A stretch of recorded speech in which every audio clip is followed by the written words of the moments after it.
నమస్కారం. ధర్మ సందేహాలు కార్యక్రమానికి స్వాగతం. జ్యోతిషపరమైన ధర్మ సందేహాలు నివృత్తి చేయడానికి మనతో ఉన్నారు ప్రముఖ జ్యోతిష్యులు శ్రీ వేదమాత గాయత్రి జ్యోతిషాలయం అధినేత శ్రీ మంతా సూర్యనారాయణ శర్మ గారు. వారిని అడిగి మరిన్ని వివరాలు తెలుసుకుందాం. నమస్కారం గురుగారు. నమస్కారం అండి. గురుగారు చెప్పండి, ఒక ఇంట్లో చూసుకున్నట్లయితే ఎంత డబ్బు సంపాదించినప్పటికీ డబ్బు ఖర్చు అయిపోతూ ఉంటుంది, సంపాదించిన డబ్బు అలా ఖర్చు అయిపోతుంటుంది. దీనికి ఇది నియంత్రించాలంటే ఏ పూజ చేసుకోవాలి? సాధారణంగా డబ్బు కాదండి, ఏ వస్తువైనా మనకు పూర్వకాలంలో మన వాళ్ళు చెప్తున్న సాంప్రదాయ పద్ధతిగా ఇంటి ఇల్లాలంట ఒక పావు లీటర్ పాలు తీసుకుని ఉదయం నుండి సాయంకాలం వరకు చక్కగా ఖర్చు పెట్టి సాయంకాలం కొంత మిగిల్చగలిగితే ఆ ఇంట్లోని ధనం ఉంటుందని చెప్తుండేవారు. మన వాస్తవానికి అలాగే చెప్తుంటే మిగల్చడం అనే ఒక భావన ఉండాలి అక్కడ. అంటే ఎంత డబ్బు వచ్చినా సరే ఆ తత్వం లేనప్పుడు ఆ డబ్బు మన దగ్గర ఉండదంటారు అన్నమాట. అది ఫస్ట్ పాయింట్. రెండో పాయింట్ వచ్చేసరికి ధనం వచ్చేది ఎప్పుడైనా సరే ఒక ఇంటి యజమాని ధనం తీసుకుని వస్తున్నాడంటే మన వాళ్ళకి చాలా బ్యాడ్ హ్యాబిట్. మన మగవాళ్ళకి ఏంటంటే ఆ షర్ట్లో ఉన్న డబ్బు అలా షర్ట్ పాకెట్లోనే ఉంచుకుని యాంగర్కి వేలాడదీస్తారు. అమ్మవారిని అలా వేలాడదీసినట్టు వేలాడదీస్తారు. దయచేసి ఎంత డబ్బుతో ఇంటికి వచ్చినా కూడా చిన్న చిట్కా చెప్తున్నాను, ఆ డబ్బుని చక్కగా తీసుకుని బీరువాలో పెట్టి ఆ బీరువాలో నుండి మళ్ళీ నెక్స్ట్ డే మార్నింగ్ తీసుకునేటప్పుడు అక్కడ 10 రూపాయలు 100 రూపాయలు ఎంతైతే మీ స్తోమత దగ్గర అక్కడ ఉంచి మీల్ డబ్బులు తీసుకోవడం ప్రయత్నించండి. నిత్యము నిలవ అనే భావన ఉంచాలి. అది మంది కాదనుకుంటూ చేయాలి. ఇవన్నీ మన తత్వంతో కూడిన వ్యవహారం అన్నమాట ఇదంతా. ఆ విధంగా చేయడానికి ప్రయత్నం చేయగలిగితే కొంతవరకు ధనం నిలబడడానికి అవకాశం ఉంటుందన్నమాట. కారణం ఏంటంటే ఎప్పుడైతే మనం షర్టులో జోబు పెట్టి షర్ట్ జోబులోని మనం డబ్బు పెట్టి అలా వేలాడదీస్తామో అది అమ్మవారికి, లక్ష్మీ అమ్మవారికి అది ఇష్టమైన స్థితి కాదన్నమాట. దయచేసి చాలామంది మగవాళ్ళందరికీ చెప్తున్న విషయం ఏంటంటే ఉద్యోగం వీళ్ళు వచ్చేవాళ్ళు ఆడవాళ్ళే కానీ మగవాళ్ళే కానీ ఒకవేళ పర్సులో కొంత 10,000 రూపాయలు పెట్టినారు అనుకోండి, ఇంటికి రాగానే 10,000 రూపాయలు తీసుకుని బీరువాలో పెట్టడం, అందులో నుండి నెక్స్ట్ డే మార్నింగ్ 9,900 రూపాయలు తీసుకోవాలి అవసరం ఉంటాయి. అంటే ఖర్చు పెట్టాలి కదా నెక్స్ట్ డే మార్నింగ్. అలా బీరువాలో ఉంచితే కూడా పని అవ్వదు కదా. అంటే ఎంతో కొంత బీరువాలో పెట్టి అందులో ఉంచి తీయడానికి ప్రయత్నించండి. ఇది ఎప్పుడు ఏంటంటే ఒక స్థితిని మన స్థితిని ఎప్పుడైతే అమ్మవారిని ఎప్పుడైతే ఎక్కడ పెట్టాలో అక్కడ పెట్టామో ఒకసారి మళ్ళీ మనం తీసుకునేటప్పుడు ఏంటంటే ఆ పెట్టడం తీసుకుని ఇచ్చుకున్న వాయనం పుచ్చుకున్న వాయనం టైప్లో ఏంటంటే చక్కగా ఆ ధనం అక్కడ ఉండడానికి అవకాశం ఉంటుంది. ఆ పద్ధతిని ఆ ప్రక్రియను నిత్యం చేస్తూ ఉండాలన్నమాట. చేసినప్పుడు అంటే డెఫినెట్గా ధనం అనేది ఇంట్లో ఉంటుంది. చాలామంది తెలియదు ఈ విషయంలో. జీతం వచ్చిందనుకోండి బయట నుండి బయట అందరికీ పనిచేసి చాలామంది ఏం చేస్తారు ఇంటికి ఆ మిగిలిన 1000 రూపాయలు పట్టుకుని వస్తుంటారు అనమాట. అది కూడా కరెక్ట్ ఏం కాదనమాట. వచ్చిన ధనాన్ని ముందు అమ్మవారి దగ్గర ఉంచి అందులో ఎంతో కొంత అక్కడ పెట్టేసి తీయడం అనేది సాంప్రదాయ పద్ధతి. కొంచెం ఆ చిట్కా ఫాలో అవ్వండి. డెఫినెట్గా మీకు నెలాఖరికి అయ్యేసరికి ఇబ్బంది పడకుండా చక్కగా ఉండండి అని చెప్పగలుగుతామండి. గురుగారు, కొంతమంది మగవాళ్ళు చూసినట్లయితే తమ భార్యల మీద అరిచేస్తూ ఉంటారు, అంటే ఏది లేకుండా అరిచేస్తూ ఉంటారు. కానీ వాళ్ళు అనుకుంటూ ఉంటారు అరవద్దు, అంటే దాని మీద అరవద్దు అని, కానీ అరుస్తూ ఉంటారు. ఆ ఈగో అనేది ఉంటుంది అనమాట. ఆ ఈగో తగ్గించాలంటే ఏ రకమైన రకం? ఇక్కడ ఈగో అని కాదండి, ఇక్కడ ఏంటంటే మన సంకల్ప సిద్ధిరస్తు అని ఉంటుంది. మనసులో ఒక భావన ఉంటుంది. మనసు వేరు, అదేవిధంగా ఆలోచన విధానం వేరు, తర్వాత జ్యోతిష్యం వేరు అన్నమాట. ఇక్కడ ఒకసారి జ్యోతిష్యం ఒకటి చెప్తుంటుంది, దాన్ని ఫాలో అవ్వడానికి మనసు ఒప్పుకోదు అనమాట. ఎందుకంటే అన్నీ కరెక్ట్గా ఉంటే రాజయోగాలు ఇంకెందుకు వస్తాయి, రాకుండా ఉండవేంటి. అంచేది ఏంటంటే ఈ మనసు అనేది ఏం చేస్తుంది, మనిషిని మార్చడానికి ప్రయత్నం చేస్తుంది. మనకు చాలా విషయాలు తెలుస్తాయి, అయినా మనం ఆ పొరపాటు చేస్తూనే ఉంటాం.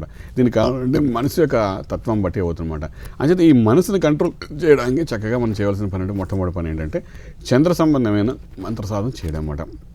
ఎవరైతే ఇంట్లోనే అమ్మవారి సంకల్పం చెప్పుకొని చక్కగా చంద్ర సంబంధమైన మంత్ర సాధన కానీ చేయడానికి ప్రయత్నం చేస్తారు, అప్పుడు ఏంటంటే వాళ్ళ ఇంటిలో వాళ్ళు మనశ్శాంతిగా ప్రశాంతంగా ఉండడానికి అవకాశం ఉంటుంది. కొంతవరకు యంత్ర సాధన కూడా కొంతవరకు ఉంటుంది. ఇంటిలోనే ఒకవేళ వైవాహిక జీవితంలో ఇబ్బంది జరుగుతున్నప్పుడు వాస్తుపరంగా ఉన్న దోషాన్ని నివారణ చేయడానికి ఇద్దరు జాతకాలు చూసుకుని వాస్తుపరంగా ఏ స్థానం యోగిస్తుందో చూసుకుని ఆ స్థానాన్ని బలాన్ని పెంచుకోవడానికి ప్రయత్నం చేయగలిగితే డెఫినెట్గా ఇంటిని పాలిత కూడా సుఖంగా ఉండే అవకాశం, ఈ గొడవలు అరుపులు ఇవన్నీ లేకుండా ఉండడానికి కూడా అవకాశం ఉంటుంది. ఇవన్నీ కూడా మన శ్రీ వేదమాత గాయత్రి జ్యోతిష్యాలు మేము ఇవన్నీ చెప్తుంటాం కాబట్టి ఫోన్ నెంబర్ కూడా ఇస్తున్నాం కాబట్టి పర్సనల్గా వచ్చి కాంటాక్ట్ చేసి ఇవన్నీ కొంచెం వివరంగా చెప్పడానికి అవకాశం ఉంటుందండి. నాగేశ్వరరావు గారు హైదరాబాద్ నుంచి కాల్ చేస్తున్నారండి. నాగేశ్వరరావు గారు నమస్తే అండి. నమస్కారం. చెప్పండి, ఎవరి గురించి తెలుసుకోవాలనుకుంటున్నారు? మా అబ్బాయి గురించి అండి. మీ అబ్బాయి డేట్ ఆఫ్ బర్త్ చెప్పండి. 20/12/86 అండి. టైం చెప్పండి. సాయంత్రం 5:45 అండి. చెప్పండి, ఏం తెలుసుకోవాలనుకుంటున్నారు మీ అబ్బాయి గురించి? వాడి ఉద్యోగం గురించి అండి. జాబ్ ఎప్పుడు వస్తుంది, ఏంటి, ఎట్లా వస్తుంది? ఇప్పుడు ఏం చేస్తున్నాడు మీ అబ్బాయి? ICW చదివాడండి. ICW చదివాడండి. అవునండి. ప్రస్తుతానికి ఖాళీగా ఉన్నట్ట లేకపోతే ఇంకేమైనా ఎక్కడ నుంచి ఉద్యోగం? ఖాళీగానే ఉన్నాడండి. ఏ ఊరు నుండి మీరు కాల్ చేస్తున్నారండి? హైదరాబాద్ అండి. అదే బాబుది ఇక్కడ ఆశ్లేష నక్షత్రం ఏంటండి, కర్కాటక రాశి అయింది, లగ్నం మిథున లగ్నం అయిందండి.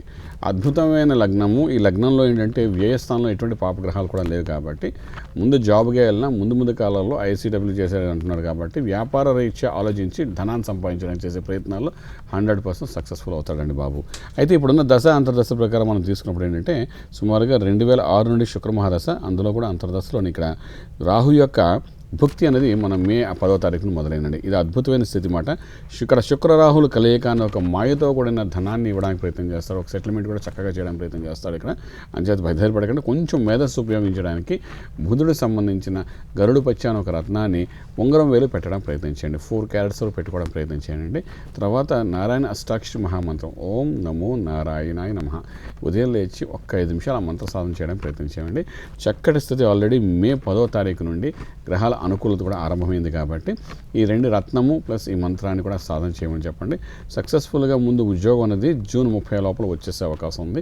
తర్వాత ముందు కాలంలో కూడా ఈ సుమారుగా 2016 మే కల్లా వ్యాపార రంగంలో కూడా మంచి స్థాయికి వెళ్ళే అవకాశం ఉంటుందండి. అనుభవంతో కూడిన వ్యాపారం చేసే అవకాశం ఉంటుంది. అంటే తను ఏ చదువుకున్నా చదువు సంబంధించిన కన్సల్టెన్సీ లాగమాట చేసే అవకాశం ఉంది కాబట్టి అద్భుత స్థితి ఉంది. ఏమాత్రం దోషాలు అయితే జాతకానికి లేని మరొకసారి చెప్పగలుగుతామండి. శివరామకృష్ణ గారు ఖమ్మం నుంచి కాల్ చేస్తున్నారండి. శివరామకృష్ణ గారు నమస్తే అండి. నమస్కారం అండి. చెప్పండి, ఎవరి గురించి తెలుసుకోవాలనుకుంటున్నారు? మీరు టీవీ వాల్యూమ్ మ్యూట్ లో పెట్టి మాట్లాడాలండి. చెప్పండి, ఎవరి గురించి తెలుసుకోవాలనుకుంటున్నారు? నా గురించేనండి. మీ డేట్ ఆఫ్ బర్త్ చెప్పండి. 1983 మే 22. 1983 మే 22 టైం చెప్పండి. మే 22 ఆదివారం నైట్ 11 నుంచి 12 గంటల మధ్య. అంటే తెల్లవారితే 22 23 23 అని తెల్లారు. చెప్పండి, మీ సమస్య ఏంటి, ఏం తెలుసుకోవాలనుకుంటున్నారు? నేను సెక్యూరిటీ జాబ్కి అప్లై చేస్తున్నాను, అది వస్తుందా, ఫ్యూచర్ ఎట్లా ఉంటుంది, వ్యవసాయం చేస్తున్నాను. ఇప్పుడు ఏం చేస్తున్నారండి మీరు? ప్రస్తుతం వ్యవసాయం చేస్తున్నానండి. ఏదో సప్లై చేస్తున్నా అంటున్నా ఏంటండి? గవర్నమెంట్ది సెక్యూరిటీ జాబ్కి అప్లై చేస్తున్నా, ఎగ్జామ్ రాస్తున్నామండి. అది మాకు వస్తుందా రాదానా? అయ్యా మీది ఇక్కడ హస్త నక్షత్రం అయింది, కన్యా రాశి అయిందండి. లగ్నం కూడా చక్కగా చూసుకున్నప్పుడు ఏంటంటే ఇక్కడ మకర లగ్నం అయింది. అయితే ఇది మనకు వస్తుందా రాదా అనే విషయానికి వచ్చినప్పుడు మాత్రం కొంత కష్టపడవలసిన అవసరం పడుతుందండి. ఇక్కడ అవకాశం కొంచెం తక్కువగానే ఉంది. వేరే వ్యాపకాలు మీరు చేసుకోవడానికి ప్రయత్నం చేస్తే స్థిరమైన స్థితిని ఏర్పడుతుంది, కానీ గవర్నమెంట్ జాబ్ అనేది మాత్రం కొంచెం తక్కువగానే కనబడుతుంది. సెక్యూరిటీస్లో గవర్నమెంట్లోనే రావడం అనేది కొంచెం ప్రాసెస్ అంత కంఫర్టబుల్గా కనిపించట్లేదు. అయితే ఏంటంటే ఒక పని మీరు చేయడం ప్రయత్నం చేయండి, కెంపును ఒక రత్నం పెట్టుకోవడం ప్రయత్నం చేయండి. దీనివల్ల మీకు కొంత ఆరోగ్యకరంగా ఉండడము, మంచి హెల్దీగా మీరు చేసే వ్యాపార వ్యవహారంలో మంచి సక్సెస్ఫుల్ అవడానికి అవకాశం ఉంటుంది. సుమారుగా ఈ సంవత్సరం సెప్టెంబర్ తర్వాత గ్రహాల అనుకూలతగా సంపూర్ణంగా చెప్పగలుగుతామండి. ధనలక్ష్మి గారు శ్రీకాకుళం జిల్లా నుంచి కాల్ చేస్తున్నారండి. ధనలక్ష్మి గారు నమస్తే అండి.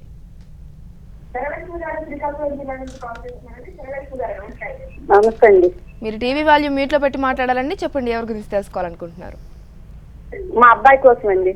డేట్ ఆఫ్ బర్త్ చెప్పండి. డేట్ ఆఫ్ బర్త్ 93 ఫిబ్రవరి 9 అండి. ఫిబ్రవరి 9 93. టైం చెప్పండి. రాత్రి 11:30 అండి. తెల్లవారితే 9వ తారీఖా లేకపోతే 10వ తారీఖా? 9వ తారీఖు నైట్ అంటే తెల్లవారితే 10 అవుతుందండి. చెప్పండి, ఏం తెలుసుకోవాలనుకుంటున్నారు మీ అబ్బాయి గురించి? బాబు భవిష్యత్తు ఎలాగ ఉంటుందని, బాబు నక్షత్రం ఏంటో తెలీదు. మీ అబ్బాయి ఏం చేస్తున్నాడండి ప్రస్తుతం? నక్షత్రం భవిష్యత్తు ప్రస్తుతం అంటే ప్రైవేట్ జాబ్ లో ఉన్నాడండి. సరే, మా బాబుది ఇక్కడ ఉత్తరా నక్షత్రం అయిందమ్మా. ఉత్తరా నక్షత్రం 3వ పాదం అయింది, కన్యా రాశి అయింది, రాసుకోండి. లగ్నం కూడా తులా లగ్నం అయింది. ప్రస్తుత దశ అంతర్దశ ప్రకారం చూసి 2011 రాహు మహాదశ నడుస్తున్నామా. 2014 జూలై తర్వాత స్థిరత్వం ఏర్పడే అవకాశం ఉంది ఇక్కడ. అయితే కన్యా లగ్నం, కన్యా రాశి తులా లగ్నం అవడం వల్ల ఏంటంటే ఇక్కడ ధనస్థానం రాహు నీచ స్థితి ఉన్నాడు కాబట్టి ధనము, కుటుంబం, వాక్కు, విద్యాస్థానం 4 స్థానాలకి అధిపతి అయిన 2వ స్థానంలో ఇటువంటి రాహు యొక్క ప్రభావం ఉంది కాబట్టి కొంచెం జాగ్రత్త తీసుకోవాల్సిన అవసరం. రాహు గాయత్రి మంత్రం అంటే వేదమాత గాయత్రి అమ్మవారి యొక్క హోమం ఒకసారి చేయించుకోవడానికి ప్రయత్నించండి. ఆ హోమద్దుని నిత్యం స్వీకరించడం ప్రయత్నం చేస్తే కొంతవరకు ఆ సమస్య పరిష్కారం అయ్యే అవకాశం ఉంది. దీంతోపాటు అంటే బుధుడికి సంబంధించిన పచ్చాను ఒక రత్నం కూడా పెట్టుకోవడం ప్రయత్నం చేయమండి. ఇది కనీసం 4 క్యారెట్స్ వరకు పెట్టుకోండి. దీనివల్ల అంటే మేధస్సు పెరగడం, ఆలోచన విధానంలో మార్పు రావడం, సక్సెస్ అవ్వడానికి సంపూర్ణ బలం వస్తుందని చెప్పగలుగుతామండి. రవి గారు కడప నుంచి కాల్ చేస్తున్నారండి. రవి గారు నమస్తే అండి. చెప్పండి, ఎవరి గురించి తెలుసుకోవాలనుకుంటున్నారు? మా అక్క గురించి మేడం. డేట్ ఆఫ్ బర్త్ చెప్పండి. 13 ఏప్రిల్ చెప్పండి. 1953. టైం చెప్పండి. 53. టైం చెప్పండి. 1953. టైం వచ్చి 6:20 మేడం, AM పొద్దున, తెల్లవారుజామున. చెప్పండి, ఏం తెలుసుకోవాలనుకుంటున్నారు మీ అక్క గురించి? మా అక్కకి కొంచెం టెన్షన్స్ ఎక్కువ ఉన్నాయి మేడం. ఆమె జాబ్ చేస్తున్నారు. ఎందులో జాబ్ చేస్తున్నారండి? గవర్నమెంట్ జాబ్ చేస్తున్నారు గురువు గారు. చెప్పండి. మా అక్క పిల్లలకి పెళ్లి కాలేదు. ఈమె జాతకంలో ఏమైనా ప్రాబ్లం ఉంటుందా, అట్లా వాళ్ళ జాతకాలు బాగున్నాయని చెప్పారు. ఈ ఆరోగ్య సమస్య కొంచెం ప్రాబ్లం ఉంది. ఏమైనా గృహయోగం ఉందా?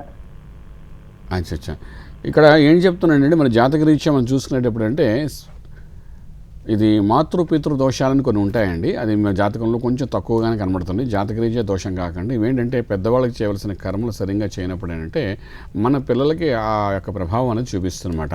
సో ఈ విధమైన మాతృపితృ దోషం ఉన్నప్పుడు ఏం చేస్తారంటే శివ పంచాక్షరి మహామంత్రాన్ని 1,25,000 సార్లు చదివించి అందులో జపం చేయించి అందులో 10వ వంతు తర్పణం, 10వ వంతు హోమము, 10వ వంతు సమారాధన చేయించి ఆ తర్వాత ఆ శివుని యొక్క తత్వానికి సంబంధించిన అక్కడ ఆరాధన చేయడము, ఇవన్నీ చేయడం వల్ల ఏంటంటే సంపూర్ణ స్థితి ఏర్పడి మనకు పెద్దవాళ్ళకి ఎవరికైతే కర్మ సరైన కర్మ చేయనప్పుడు వాళ్ళకి శాంతం అనేది జరుగుతుందన్నమాట.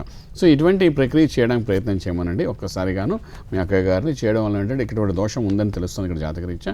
దీని ప్రభావం ఏంటవుతుందంటే వాళ్ళ పిల్లలకి ఎటువంటి దోషం లేకుండా సాధారణంగా చాలామంది ఇళ్లలో మనకి ఏంటంటే 30 సంవత్సరాలు వచ్చినా, 30 సంవత్సరాలు వచ్చినా, 40 సంవత్సరాలు వచ్చినా ఆడపిల్లలు వరుసగా 2-3 పెళ్ళిళ్ళు కాకపోవడం, అలాగే మగవాళ్ళు కూడాను 35-40 సంవత్సరాలు అవ్వకుండా 4-5 పెళ్ళిళ్ళు కాకుండా, అన్నదమ్ములు ఎవరికి పెళ్ళిళ్ళు కాకపోవడం, ఇంట్లో ఎవరో ఒకరికే పెళ్లి చేయాలి. ఆ తర్వాత 60 ఏళ్ళు వచ్చినా కూడా పెళ్ళిళ్ళు కాని వాళ్ళు చాలామంది కనబడుతుంటారు. ఇది వాళ్ళ వివాహ జీవితం లేదని అనుకుంటాం. అంటే వంశాన్ని ముందుకు నడపనివ్వకుండా ఆపే స్థితి అక్కడ జరుగుతుందన్నమాట.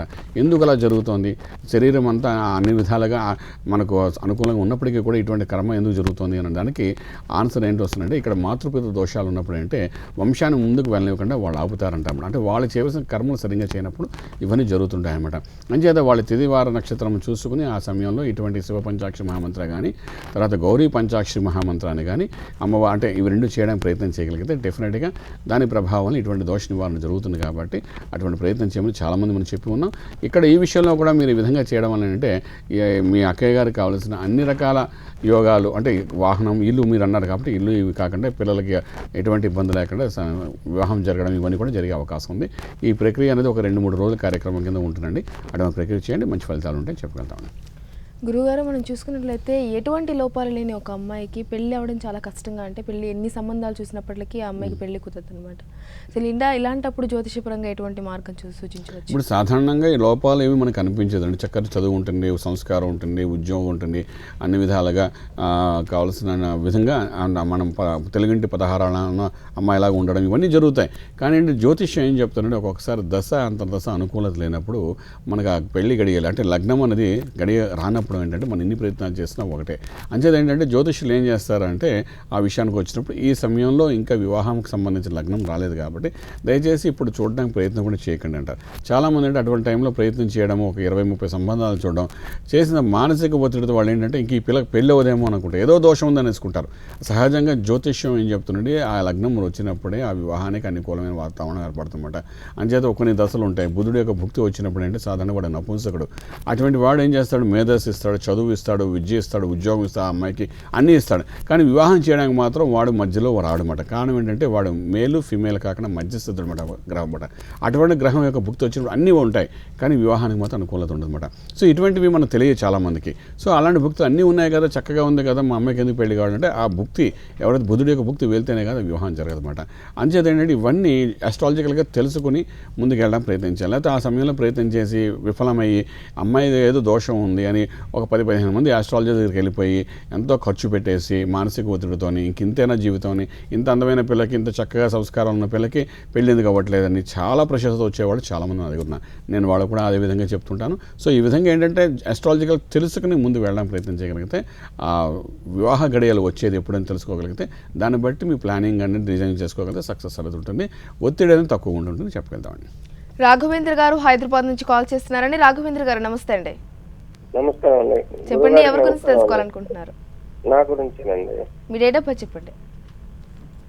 3వ తారీఖు 9వ నెల 1973 అండి. టైం చెప్పండి రాఘవేంద్ర గారు. ఉదయం 10 గంటల 10 నిమిషాలు అండి. చెప్పండి, ఏం తెలుసుకోవాలనుకుంటున్నారో, మీ సమస్య ఏంటి? ఏం లేదండి, అవుట్ ఆఫ్ వెళ్దాం అనుకుంటున్నాను. అవుతుందా కాదా, లేకపోతే ఇక్కడ ఏదైనా జాబ్ చేసుకుంటారా? ఇప్పుడు ఏం చేస్తున్నారా మీరు? చిన్న ప్రైవేట్ జాబ్ చేసుకుంటాను. ఓ చిన్న అవకాశం అయితే మీకు ఉందండి. కొంచెం గట్టి ప్రయత్నం చేయండి. సెప్టెంబర్ తర్వాత మంచి అవకాశాలు కనబడతాయి. ఒక 2.5 సంవత్సరాల వరకు, అంటే 2016 ఆల్మోస్ట్ జనవరి ఫిబ్రవరి వరకు అవకాశం అయితే ఉంది. చిన్న ప్రయత్నం చేయండి సఫలీకృత మోతారంలోని. అయితే అంటే బయటకు వెళ్లే ముందు మాత్రం చేసుకోవాల్సిన 2 జాగ్రత్తలు ఉన్నాయండి. ఒకటి, నిత్యము సూర్య ఆరాధన చేయడం చాలా అవసరం పడుతుందండి. ఇక్కడ సూర్య ఆరాధన అంటే ఆదిత్య హృదయ స్తోత్రనామాలు ప్రాక్టీస్ చేయడం మొదట. ఎందుకంటే ఆరోగ్యంగా ఉండడం, మంచి స్టేటస్కి వెళ్ళి ఉండడం అన్నమాట. సో దీనికోసం అదేను, తర్వాత గురు బలాన్ని కూడా పెంచుకోవడం అవసరం పడుతుంది.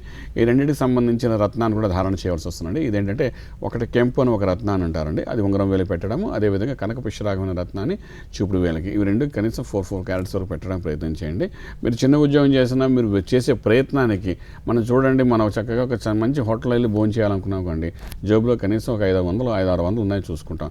అదే మనం చిన్న టీ షాల్ పక్కన హోటల్లో వెళ్ళి టిఫిన్ చేయాలనుకోండి, జేబులో ఒక 20 రూపాయలు ఉంటే చాలు అనుకుంటాం, అంతే కదండి. అదేవిధంగా ఏంటంటే ఈ విదేశీ యానానికి చేసే యోగం అయితే ఉంది. ఆ యోగానికి సంబంధించి బలాన్ని పెంచుకోవడానికి కూడా ఏంటంటే ఈ రత్నధారణ ఖరీదైనప్పటికీ ఇది పెట్టుకోవడం చాలా అవసరం పడుతుంది. ఎందుకంటే విదేశాలలో మీకు మంత్రము రత్నము తప్ప అక్కడికి ఏ యాగము యజ్ఞము మనకు సఫలీకృతం చేయదు. అది కర్మభూమి కాబట్టి అక్కడ ఏం చేయాలన్నా దాని ఫలితం అనేది మనకు కనిపించదు. అంచేత ఈ 2 రత్నము మంత్రాన్ని ఇక్కడ తీసుకుని మీరు చక్కగా బయలుదేరి వెళ్ళడానికి ప్రయత్నం చేయగలిగితే సెప్టెంబర్ తర్వాత గ్రహాల అనుకూలత కూడా ఉంది కాబట్టి మంచి ఫలితాలు వస్తాయని చెప్పగలుగుతాం. గురుగారు, పెళ్ళిళ్ళు స్వర్గంలో నిర్ణయించబడతాయంటారు పెద్దలు. సో అలాంటి స్వర్గంలో నిర్ణయించబడిన పెళ్ళిళ్ళు కూడా పెళ్లి పీటల వరకు వచ్చి ఆగిపోతూ ఉంటాయి కొన్ని పెళ్ళిళ్ళు. సో దీనికి ఏ రకమైన దోషం కారణం అంటారు?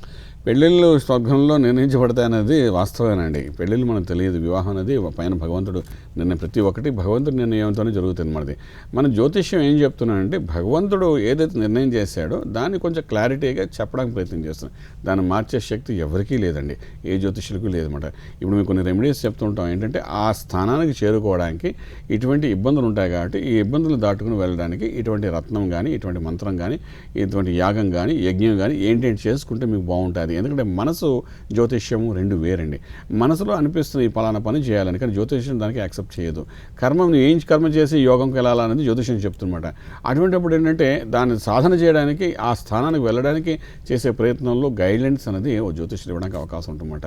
అదేవిధంగా స్వర్గంలోనే కాదు, భగవంతుడే అని నిర్ణయం చేస్తాడు కాబట్టి తలరాత మాత్రం ఏ జ్యోతిష్యుడు మార్చలేడండి. ఇది క్లారిటీ తీసుకోండి. నేను చెప్తున్నాను ఒకసారి, నేనే కాదు ఎవరు తలరాతను మార్చలేరు.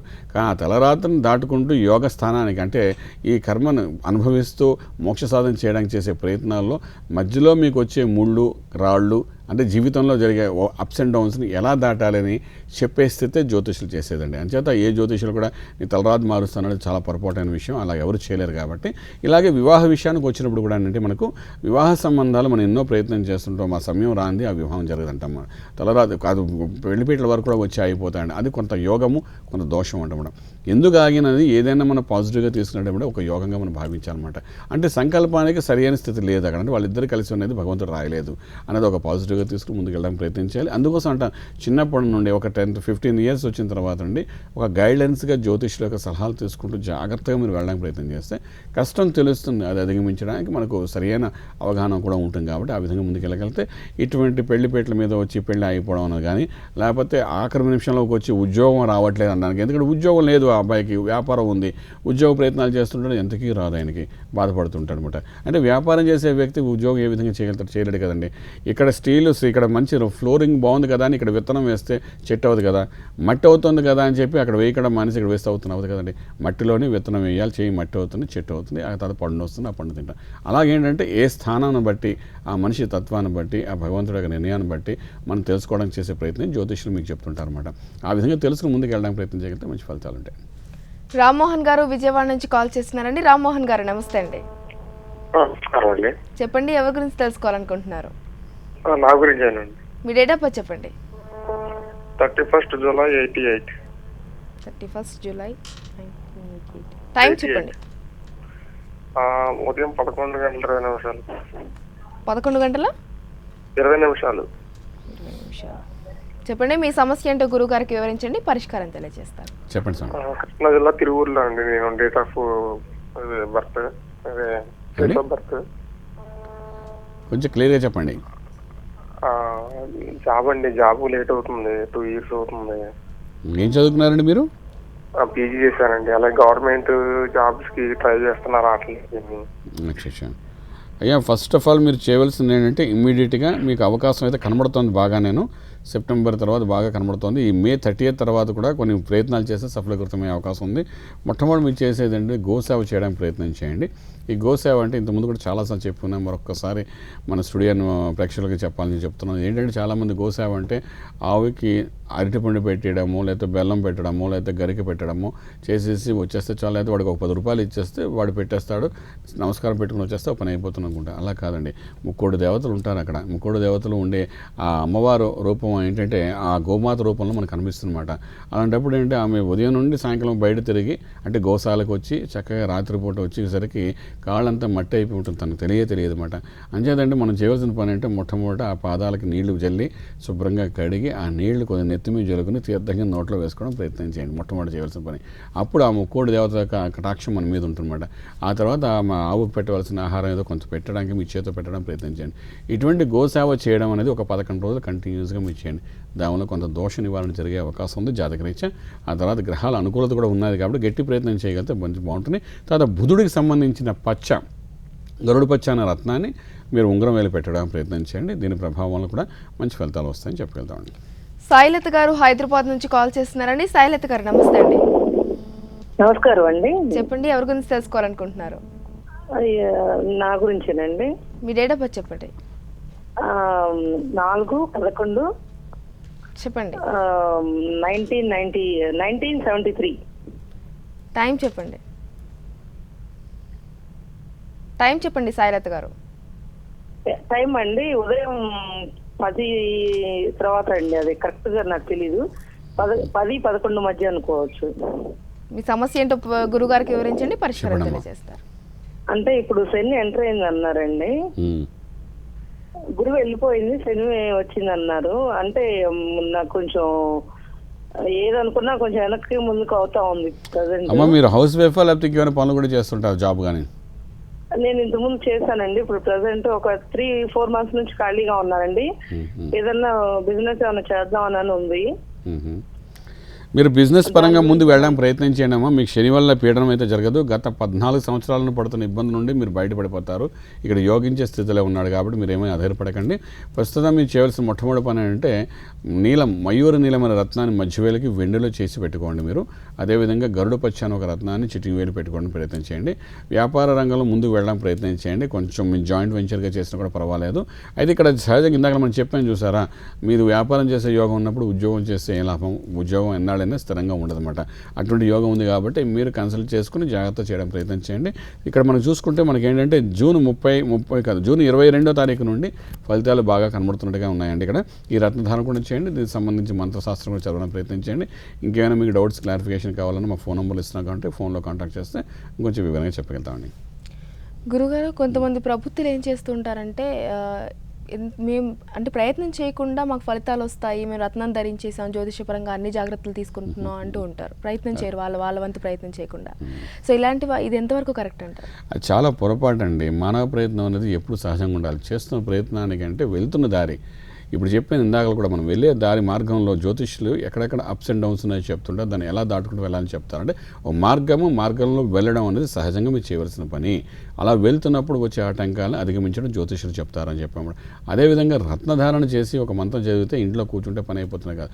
మీరు చేసే వెళ్ళే మార్గంలోని ఈ రత్నము మంత్రము ఈ రెండు మనం చేసుకుంటూ వెళ్తే డెఫినెట్గా ఆ కష్టం మీ కళ్ళ ముందు కనబడుతుంది. దాన్ని తెలియకుండా దాటడం అంటే ఎలా అవుతుందంటే, మనకి ఎనస్థీషియా ఇచ్చిన తర్వాత ఆపరేషన్ చేస్తారు. కోస్తున్న సంగతి మీకు తెలుసు. ఎనస్థీషియా ఎంతసేపు ఉంటుందండి? ఒక 2-3 గంటలు ఉంటుంది. కోస్తేనే కానీ గర్భాశయంలో ఉన్న పిల్లడు బయటికి రాడు, అంటే సిజరీన్ చేస్తేనే కానీ అవ్వదు. కానీ ఏం చేస్తాం? తప్పదని చేసుకుంటాం. ఎందుకు చేసుకుంటాం? పాప బయటికి రావాలి కానీ. కట్ చేయకుండా అవ్వదు కదండి అక్కడ. కానీ ఎనస్థీషియా ఇస్తున్నది ఎందుకు? ఆ కట్ చేస్తున్నప్పుడు ఆ నొప్పి మీకు తెలియకూడదని. ఆ ఎనస్థీషియా ఏ విధంగా డాక్టర్లు వాడుతున్నారో అదేవిధంగా జ్యోతిష్యపరంగా కూడా మనం ఏంటంటే ఈ రత్నం కానీ మంత్రం కానీ చదువుతుంటే మనకు తెలుసు ఆ కష్టం వస్తుందని. అది మీకు తెలియకుండా ఏ బాధ లేకుండా హాయిగా ఆ కష్టాన్ని దాటుకుంటూ ముందుకెళ్ళగా చేసే ప్రయత్నం జ్యోతిష్యులు చేస్తారు. అంచేత ఇటువంటి విషయాలు ఇంకేం డౌట్స్ ఉన్నా కూడా మీరు మా వేదమాత గాయత్రి జ్యోతిష్యాలను మీరు కాంటాక్ట్ చేయొచ్చు. చక్కటి ఫలితాలు మీకు ఇవ్వగలుగుతామని చెప్పగలుగుతామండి. మీ అమూల్యమైన సమయాన్ని మాతో కేటాయించి మా ధర్మ సందేహాలు నివృత్తి చేసినందుకు ధన్యవాదాలు. నమస్కారం అండి.